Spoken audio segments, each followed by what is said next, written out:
அகிலம் டிவி நேயர்களுக்கு வணக்கம். இன்றைய நாளுக்கான காலை நேர பிரதான செய்திகள். விரிவான செய்திகளுக்குள் செல்ல முன்னதாக முதலில் இன்றைய தலைப்புச் செய்திகள். நாடு முழுவதும் 100 மில்லிமீட்டர் வரை கொட்டி தீர்க்கப் போகும் கனமழை. சுகாதாரத்துறை விடுத்துள்ள எச்சரிக்கை.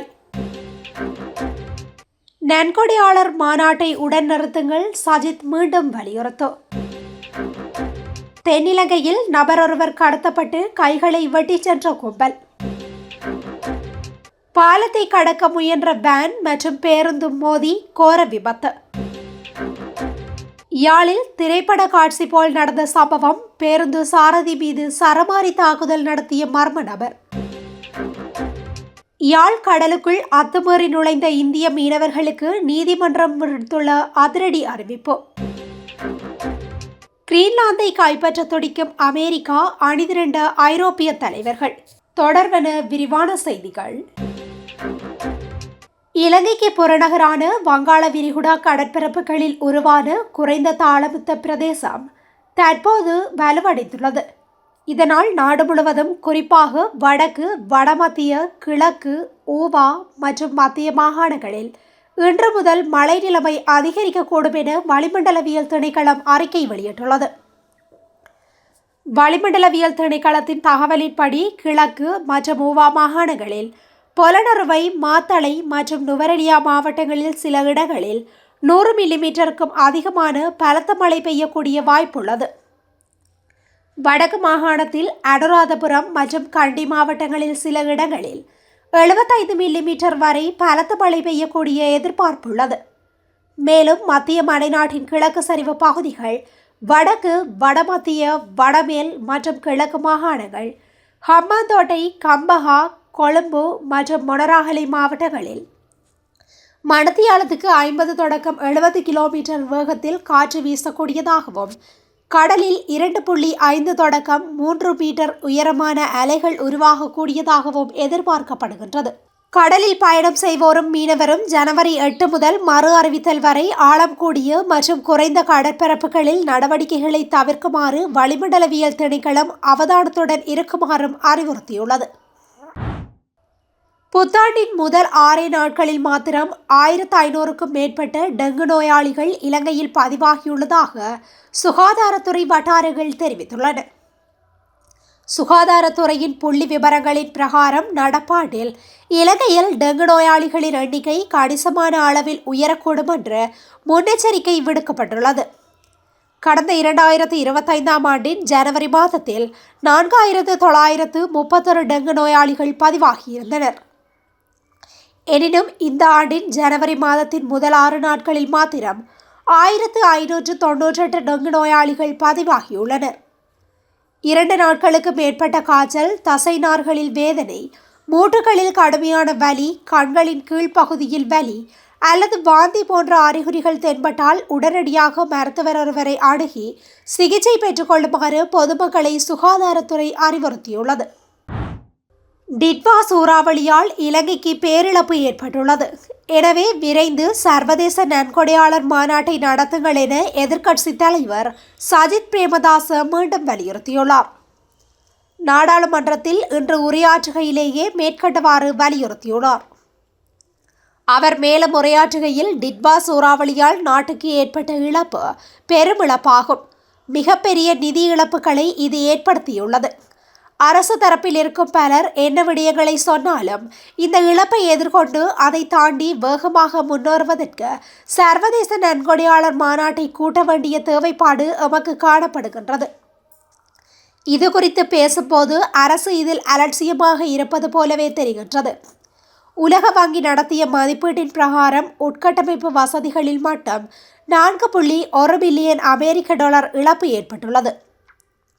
எனினும் நமது நாடு இதுவரை பெற்றுள்ள நன்கொடை தொகை 1 பில்லியன் அமெரிக்க டாலர்களையே நெருங்கியுள்ளது. வாழ்வாதாரங்கள் சீரழிந்து போய் பல தொழில்கள் அழிந்து போயுள்ளன. ஜனாதிபதி வழங்கிய வாக்குறுதிகளை முழுமையாக நிறைவேற்றுமாறு நாம் அரசிடம் கேட்டுக்கொள்கின்றோம்.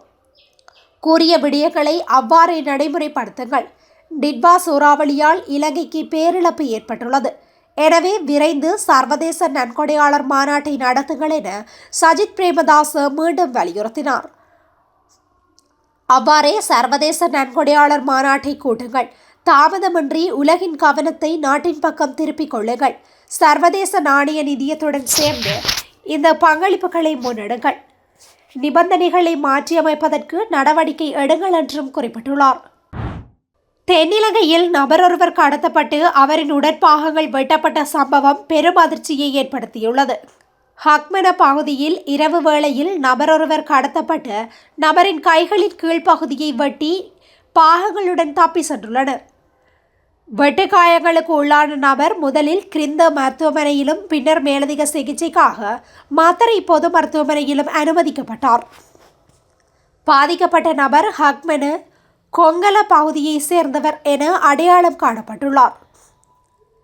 கடந்த ஆண்டு ஆகஸ்ட் மாதம் 8ஆம் திகதி அன்று இந்த சந்தேக நபர் மீது அசிட் தாக்குதல் நடத்தப்பட்டதற்கு பழிவாங்கும் விதமாக சந்தேக நபர்கள் இந்த நபரின் கைகளை வெட்டியுள்ளதாக போலீஸ் விசாரணையில் தெரிய வந்துள்ளது.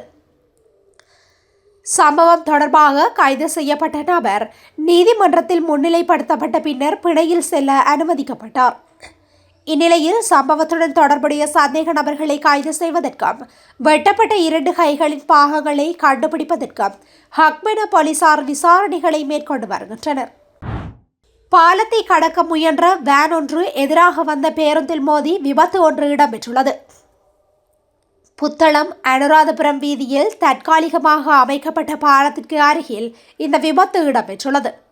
கல்லாறு பகுதியில் பாலம் புனரமைப்பு பணிகள் நடைபெற்று வருகின்றன நிலையில் இதற்கான போக்குவரத்து நெரிசலை தவிர்க்கும் பொருட்டு தற்காலிகமாக அமைக்கப்பட்டிருந்த ஒடுங்கிய பாலத்திலேயே விபத்து நிகழ்ந்துள்ளதாக தெரிவிக்கப்படுகின்றது. யாழ்ப்பாணத்தில் பயணிகளுடன் பயணித்த பேருந்தை மோட்டார் சைக்கிளில் துரத்தி வந்த நபர் ஒருவர் பேருந்தை வீதியில் வழிமறித்து சாரதி மீது சரமாரியாக தாக்குதல் நடத்திவிட்டு தப்பி சென்றுள்ளார். தாக்குதலுக்கு இலக்கான சாரதி ஊர்காவற்துறை வைத்தியசாலையில் சிகிச்சைக்காக அனுமதிக்கப்பட்டுள்ளார்.